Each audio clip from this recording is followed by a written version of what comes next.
Album एक उदार हृदय सेठ की दया और मानवीयता की कथा है जो किसी की भावनाओं और आत्मसम्मान को ठेस पहुंचाए बिना मदद करना जानते थे।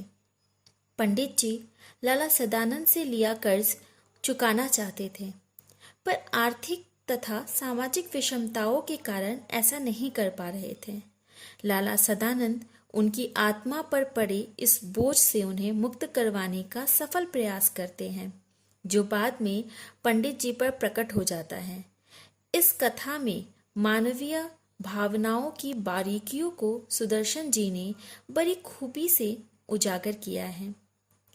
नमस्कार, मैं मिस कनकलता झा। आज आप लोगों के लिए जो पाठ लेकर उपस्थित हुई हूँ उसका शीर्षक है एल्बम। सुदर्शन जी की एल्बम। बच्चों, तस्वीरें हमेशा ही मन को बहुत उत्साहित और एक नई उमंग से भर देती है। हम जब कभी भी पुरानी तस्वीरों को देखते हैं तो एक नई तरह की उमंग हमारे भीतर पैदा होती है। आज उसी एल्बम से जुड़े हुए, उन्हीं तस्वीरों से जुड़े हुए एक घटना सुदर्शन जी ने लिखी है और बताई है कि समाज में बिना कहे भी, बिना जताए भी मदद की जा सकती है। हमें किसी दिखावे की जरूरत नहीं है उस मदद को करने के लिए। पंडित शादीराम ने ठंडी आ भरी और सोचने लगे, क्या यह ऋण कभी सिर से ना उतरेगा। वे गरीब थे किंतु दिल के बुरे ना थे। वे चाहते थे कि जिस तरह भी हो अपने यजमान लाला सदानंद का रुपया अदा कर दे। उनके लिए एक एक पैसा मोहर के बराबर था। अपना पेट काटकर बचाते थे, मगर जब 4 पैसे जमा हो जाते तो कोई ना कोई ऐसा खर्च निकल आता था जिससे सारा रुपया उड़ जाता। शादीराम के हृदय पर बर्छियां चल जाती थी, मगर वे कुछ कर न सकते थे। इसी तरह कई साल बीत गए। शादीराम ने पैसा पैसा बचाकर 80 रुपये जोड़ लिए। उन्हें लाला सदानंद के 500 रुपये देने थे। उनका लड़का लगातार 4 महीने बीमार रहा। पैसा पैसा करके बचाए हुए रुपये दवा में उड़ गए। पंडित शादीराम ने सिर पीट लिया। अब चारों ओर अंधकार था। उसमें प्रकाश की हल्की सी किरण भी दिखाई न देती थी। लाला सदानंद अपने पुरोहित की व्यवस्था को जानते थे। उन्हें इस रकम की जरा भी परवाह न थी। वे इस बात से इतना डरते थे मानो रुपये उन्हीं को देने हो। उधर शादीराम के दिल में शांति ना थी।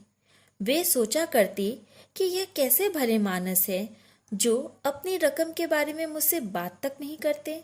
लाला सदानंद की भलमनसी के सामने वे आंखें ना उठा पाते थे।